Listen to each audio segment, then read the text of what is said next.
నమస్తే అండి, welcome to Praveen tech tips. ఇవాళ వీడియోకి వచ్చేసరికి అయితేనేమో Vivo V40 Pro 5G smart phone అసలు ఎందుకు మంచిగా ఉంది, కొంటే మీకు లాభం వస్తుందా లేకపోతే నష్టం వస్తుందా అని వీళ్ళు ఎక్స్ప్లెయిన్ చేస్తాం. చిన్న రిక్వెస్ట్ ఏంటంటే ఛానల్ సబ్స్క్రైబ్ చేసుకొని లేటెస్ట్ అప్డేట్స్ కోసం. సో అఫీషియల్ వివో వెబ్సైట్ నుంచి అయితే ఇన్ఫర్మేషన్ చూపిస్తున్నాం. క్రెడిట్ వాళ్ళకే కానీ ఇంపార్టెంట్ విషయం ఏంటంటే ఇక్కడ జాయిస్ వల్ల కెమెరా యూజ్ చేసారు. మీకు ఇక్కడ ఆన్ ద స్క్రీన్ మీద కనిపిస్తుంది కో ఇంజనీర్డ్ బై జాయిస్ రైస్ పోర్ట్రేట్ సో ప్రో కెమెరా అనేసి పెట్టిరు. ఇక్కడ తర్వాత వివో వాళ్ళ 10 years ఆఫ్ కమిట్మెంట్ అని పెట్టిరు. అండ్ ఆఫీస్ బై కెమెరా పక్కన కూడా జాయిస్ అనేసి అయితే పెట్టిరు బై. అండ్ ఇక్కడ త్రిపుల్ కెమెరా రియర్తో పాటు వస్తుంది. ఫ్రంట్ వచ్చేసరికి అయితే పంచువల్ కెమెరా వస్తుంది. కర్వ్ డిస్ప్లే, ఆరో లైట్ అన్నీ కూడా బాగున్నాయి బై. హైలైట్లో చూసుకుంటే జాయిస్ వాళ్ళది multifocal portrait, Zeiss tele ఒకటి కెమెరా, జాయిస్ వాళ్ళ స్టైల్ పోర్ట్రేట్ అనేసి అయితే బాగానే పెట్టిర్రు. అండ్ బాగుంది బై. India slimmest phone in 5500 mAh battery, 3D curve display, elegant colours అని పెట్టిర్రు. ఇవన్నీ కూడా బాగున్నాయి. నెక్స్ట్ ఏముంది IP68 dust and water resistance, ఇది మాత్రం కొంచెం ఎక్స్ట్రీమ్ అనుకోవచ్చు.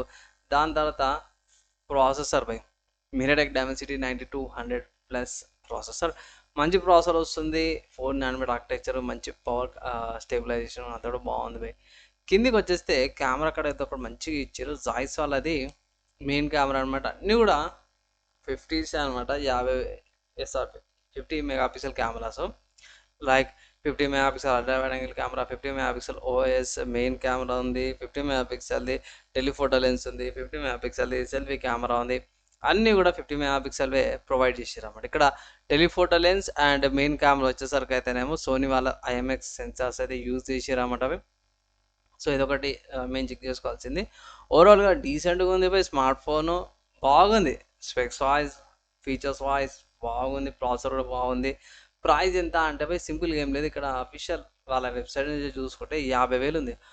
బాపురే బాపురే ఏందన్నా ఏం చెప్తున్నావు, 50,000 ఏందన్నా అంటే ఎస్ బై బేస్ వేరియంట్ చెప్తున్నా, అది కూడా 50,000 ఉంది. అదే 12GB RAM 512GB storage variant వచ్చేసరికి అయితేనే ఇక్కడ చూసుకోవచ్చు 56,000 ఉంది.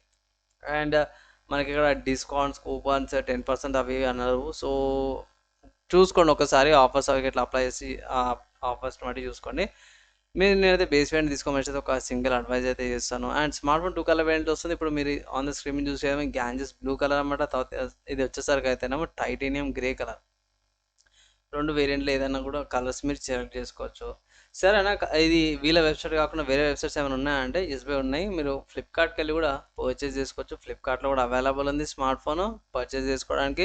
నేను రికార్డ్ చేసే టైంకి అయితే మీరు పర్చేస్ కూడా చేసుకోవచ్చు అన్నమాట. ఇక్కడ ఈ ఫ్లిప్కార్ట్లోనే మీకు 5,000 rupees all bank and debit cards, credit card and debit card transactions మీద 5,000 రూపీస్ డిస్కౌంట్ అయితే ప్రొవైడ్ చేస్తారు.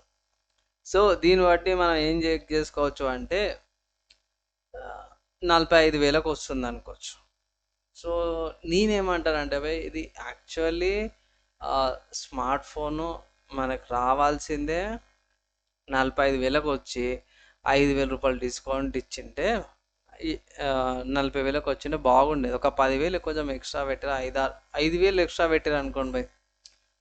సో నార్మల్గా మనం బ్యాంక్ ఆఫర్స్ ఎట్లనే యూజ్ చేస్తాం కాబట్టి ఒక 5,000 రూపీస్ ఇది ఓవర్ ప్రైస్డ్ అనిపించింది నాకైతే ఇట్లా. అండ్ సెకండ్ పాయింట్ ఏంటంటే ఇక్కడ నేను స్పెసిఫికేషన్స్ ఉన్నాయి కదా, ఈ స్పెసిఫికేషన్స్లో ఒకసారి కిందికి వెళ్ళి చెక్ చేసినప్పుడు ఇవి కనెక్టివిటీస్ ఉంటాయి కదా, ఇక్కడ NFC లేదు. ఏమనుకుంటా కానీ భయ్ ఏం చేస్తారు, 49,000 అంటే 50,000 స్మార్ట్ ఫోన్కి మీకు NFC లేకపోతే ఏంది భయ్. ఇక్కడ నేను మళ్ళీ ఒకసారి డౌట్ వచ్చి ఫ్లిప్కార్ట్లో కూడా చెక్ చేసిన, ఇక్కడ NFCకి సంబంధించిన ఇన్ఫర్మేషన్ ఉంటే ఇక్కడ కూడా NFC అయితే లేదనమాట. సో మీరు 50,000 పెట్టినా కూడా మీకు NFC లేకపోతే ఎందుకు, ఇంకా అన్ని ఫుల్ ఫీచర్స్తో పాటు రావాలి కదా. ఆ ఫీచర్సే లేకపోతే ఇట్లా మీకు NFCది యూటిలైజ్ చేసుకోకుండా ట్యాప్ అండ్ పేమెంట్స్ లేకపోతే ఫుల్లీ ఫీచర్డ్ లేకపోతే ఎందుకు.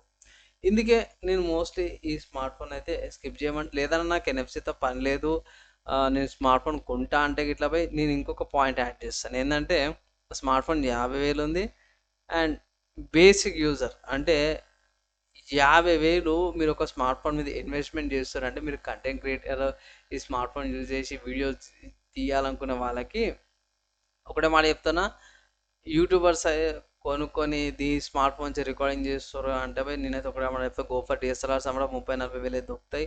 అవి తీసుకోమనేసి అయితే అంటాను. మామూలుగా బేసిక్ యూస్‌కి ఒక స్మార్ట్ ఫోన్ తీసుకోమనేసి అయితే ఒక జెన్యూన్ అడ్వైస్ చేస్తున్నాను. అండ్ నాకేం లేదు భయ్. నేను శాలరీ మీద పని చేయను. నాకు వ్యాపారం ఉన్నాయి, బిజినెస్‌లున్నాయి. నాకు 50,000 ఖర్చయినా సరే నాకే ప్రాబ్లమ్ లేదు. నాకు లుక్స్ బిల్డప్ కొట్టుకోవడానికే కావాలంటే ఈ స్మార్ట్ ఫోన్ తీసుకోండి. ఈఎంఐ మోస్ట్‌లీ స్కిప్ చేయమనేసి అయితే అడ్వైస్ అయితే చేస్తాను. అంటే ఇది నా ఫైనల్ ఒపీనియన్ అనుకోవచ్చు భయ్.